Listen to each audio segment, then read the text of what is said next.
Et bonjour, nous sommes le dimanche 12 octobre. Je suis sur Octopus. Je vais démonter le chariot de grand voile pour essayer de voir pourquoi cet été j'ai retrouvé des morceaux de plastique, comme des petits copeaux noirs au niveau du chariot. Je vais voir s'il n'y a pas un problème en dessous.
Oula.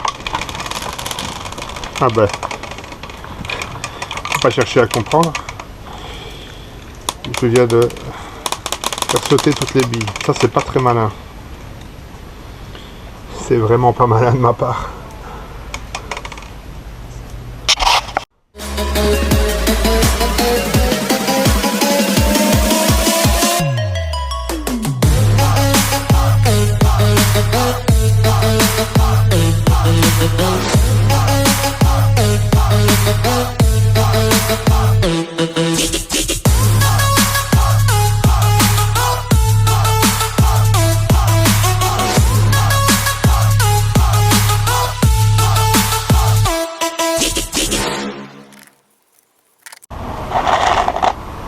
Je suis bon pour remettre les billes une à une.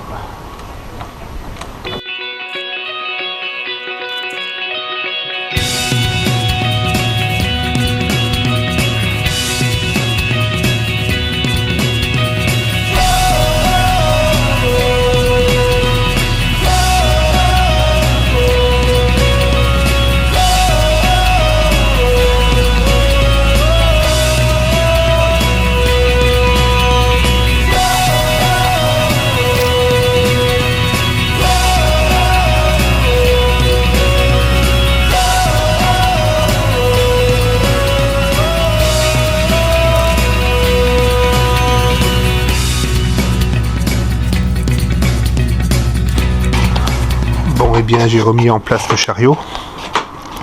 J'ai remis toutes les billes une à une dans le rail. En fait, il n'est pas du tout abîmé. Il a l'air même en très bon état.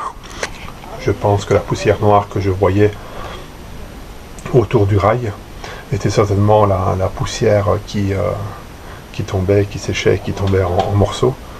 Donc ici, j'ai renettoyé complètement le rail avant de remettre les billes. Et surtout, avant la saison, je remettrai un bon coup de vaseline sur tout le rail. Aujourd'hui, j'attaque le nettoyage des hélices. Donc, je vais passer une brosse abrasive pour les faire au propre et prête à recevoir le Prop Speed quand je le mettrai juste avant de mettre le bateau à l'eau. J'ai branché une extension sur mon unité ici, puisque dans le port de Port-Saint-Louis à sec, on n'a que 2 ampères, on a une très faible puissance sur le réseau électrique. Il faut prendre un abonnement supplémentaire qu'on paye par jour, je pense, pour avoir plus de puissance électrique. Mais ici, juste pour ce petit job, la centrale électrique qui a été rechargée par les panneaux solaires fera bien l'affaire.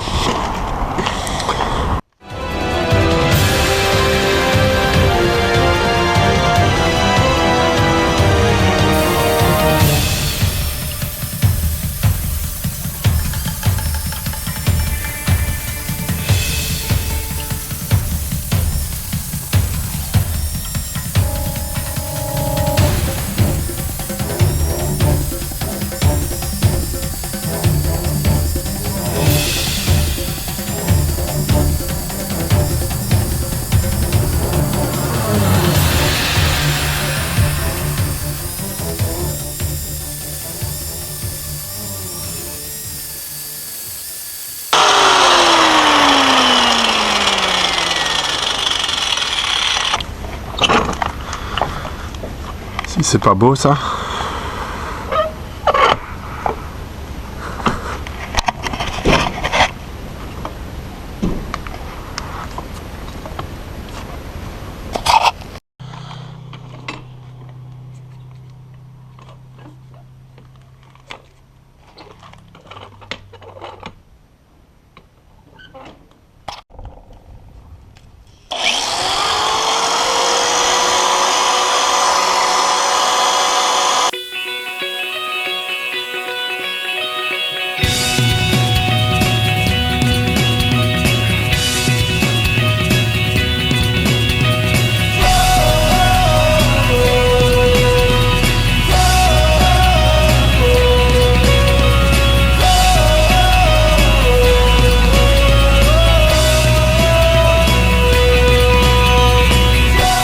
Et voilà la seconde hélice de fait.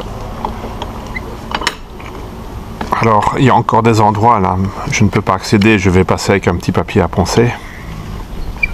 Comme ici, toutes les dents, j'essaie de passer à la brosse métallique peut-être. Et voilà, on a une belle hélice. Je vais aussi démonter les anodes pour pouvoir les remplacer. Pour éviter que les hélices deviennent vite vertes avec le vert de gris, puisqu'elles ne sont plus protégées, je vais les emballer pour réduire le phénomène et les protéger.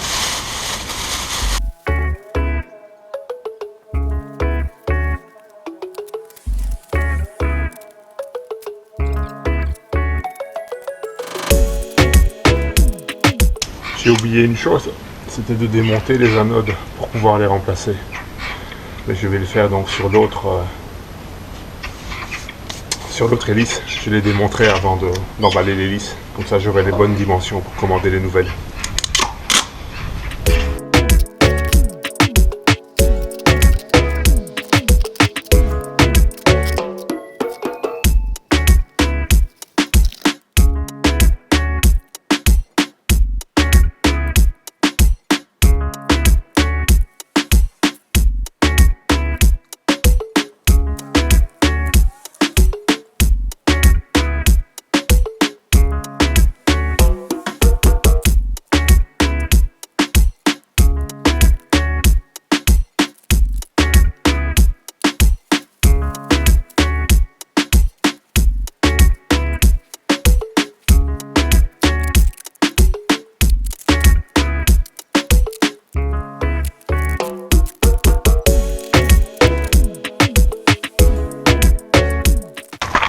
Voilà donc les anodes.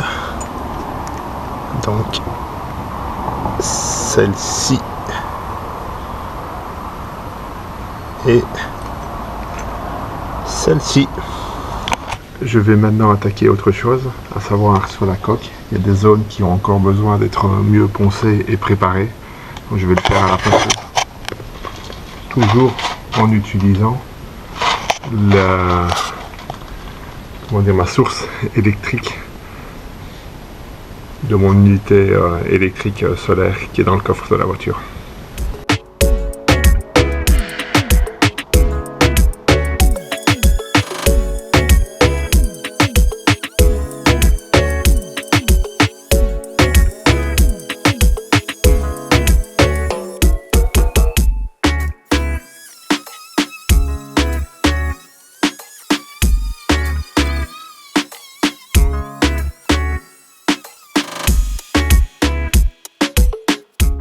Mince, alors que j'avais quand même bien avancé. Ma ponceuse circulaire en fait me fait des siennes.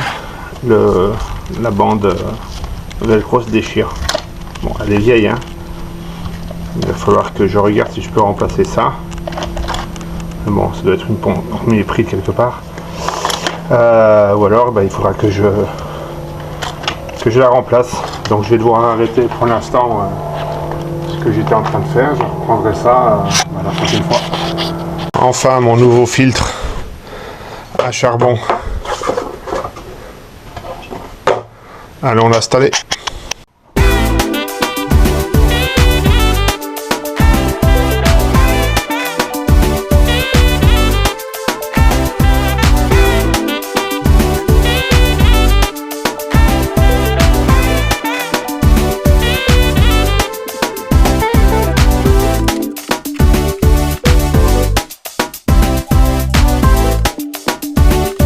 Et voilà, la cuve d'eau noire est propre, remise en place et le filtre changé.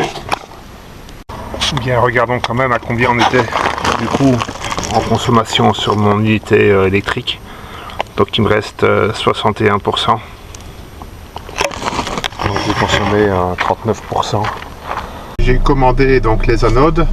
J'ai les anodes en petit anneau en 3 parties qui sont sur le Z-Drive et celle qui est vraiment plus proche de l'hélice aussi. Donc je les ai commandées chez Adénautique ici à Port-Saint-Louis-du-Rhône. C'est 29 € je pense les plus petites anodes, l'anneau, et les plus grosses qui se mettent au niveau de l'hélice, on est à 51 €, 52 € l'anode. Voilà, donc il y en a en gros pour 160 € environ d'anode.